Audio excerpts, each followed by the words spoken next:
আমি চাল কুমড়া শাক করছি। আজকে চাল কুমড়া শাকের নিরামিষ তরকারি হবে। আপনারা দেখুন আমি কীভাবে শাকটা করছি। শাকটা সুন্দর করে করতে হবে, তাহলে খেতে স্বাদ লাগবে। সব আঁশগুলো ছুলে ফেলতে হবে, সব ডগার থেকে দিতে হবে।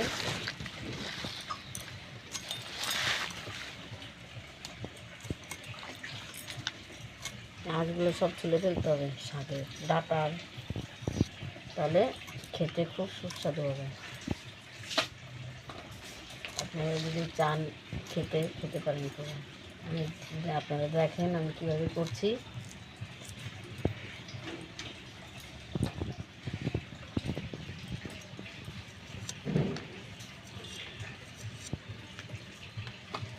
শাকটা সুন্দর পরিষ্কার পরিচ্ছন্ন করে কাটতে হবে, পোয়াগুলো ফেলে দিতে হবে, পাতাগুলো সুন্দর দেখে দিতে হবে। এবার শাকগুলো নিয়েছি আমি, শাকটা সুন্দর করে কুটছি, আপনারা দেখতে থাকুন।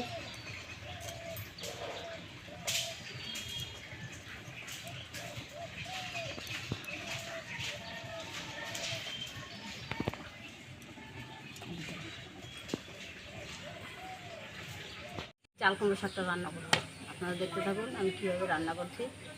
প্রথমে কড়াইতে তেল দিয়ে দিলাম,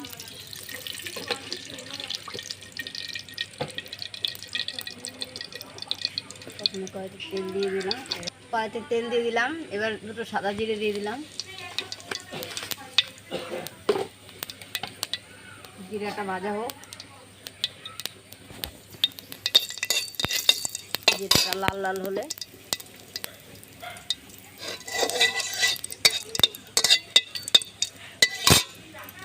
জিরাটা লাল লাল হয়ে গেছে। এখন শাকগুলো দিয়ে দিলাম।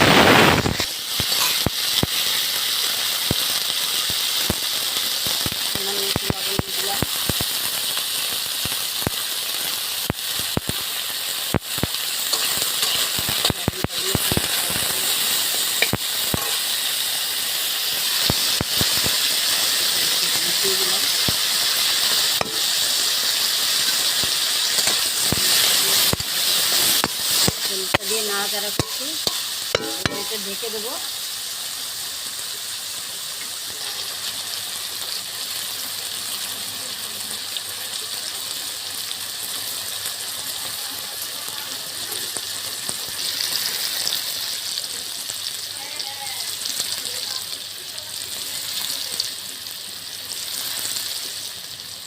নাড়াচাড়া করলাম, নাড়াচাড়া করে ঢেকে দিচ্ছি যাতে শাকটা ডাঁটাগুলো খুব সিদ্ধভাবে এসে পড়ে।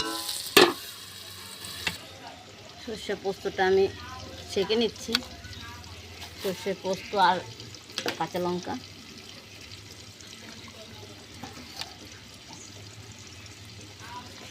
সুন্দর করে ছাঁকনিতে ছেঁকে ছাপাটা ফেলে দিতে হবে। ছাপাটা ফেলে দিয়ে সেই যে রসটা বেরোবে সেই রসটা আমার শাকের ভিতর দিয়ে দিতে হবে।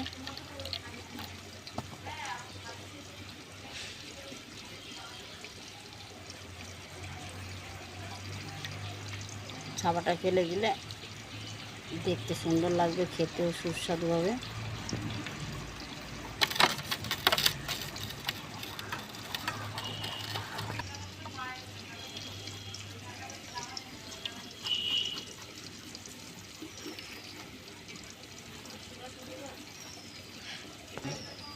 আমার সর্ষেটা ছাঁকা হয়ে গেছে, সর্ষে পোস্ত লঙ্কা।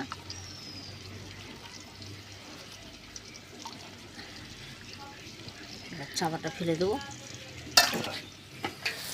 শাকটা হয়ে যাচ্ছে,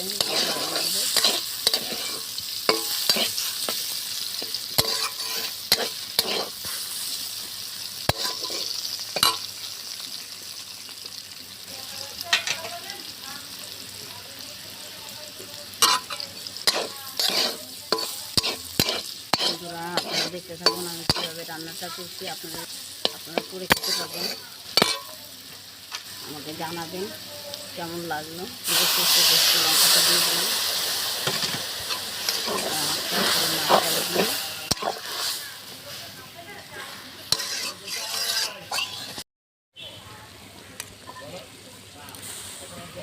একটু ঢেকে দিই।